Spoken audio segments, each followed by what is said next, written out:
ঈদ হোক। এ বন্ধু, ঈদ মুবারক। ঈদ মুবারক, ঈদ মুবারক। সন্ধ্যাবেলা না স্টোরিটা চেক দিই। স্টোরি না।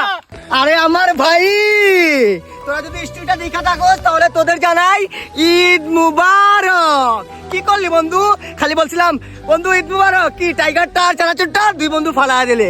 এই যে টাইগার আর চানাচুর একটা ধ্বংস হইলো। হ্যাঁ, কি করছিস জানো? একটা কথা মনে পড়ছে আমার, অপচয়কারী তারা হচ্ছে শয়তানের বন্ধু। তার মানে তোরা হচ্ছে শয়তানের বন্ধু। আমি অভিশাপ দিই না বন্ধু, আমি কোনোদিন আজ পর্যন্ত অভিশাপ দিছি, কোনোদিন স্টোরি দিছি, কোনোদিন দেয় না, কিন্তু আমার আত্মা অভিশাপ দেয়। এইবার আমি আমার আত্মারে বুঝাই দিম ভাই, এইবার আমি আমার রুহুরে বুঝাই দেবো যে অভিশাপ দিস। এই যে দিয়া দিল, এই শেষ অভিশাপ দিয়া দিছে।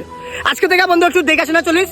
গাড়ি ঘোড়াতে উঠিস না, সিএনজি উঠিস না, ডাইরেক্ট হেলিকপ্টার, প্লেন, টাকা একটু বেশি যাক, তারপর জানের রিস্ক থেকে মানে বাইচা গেলি।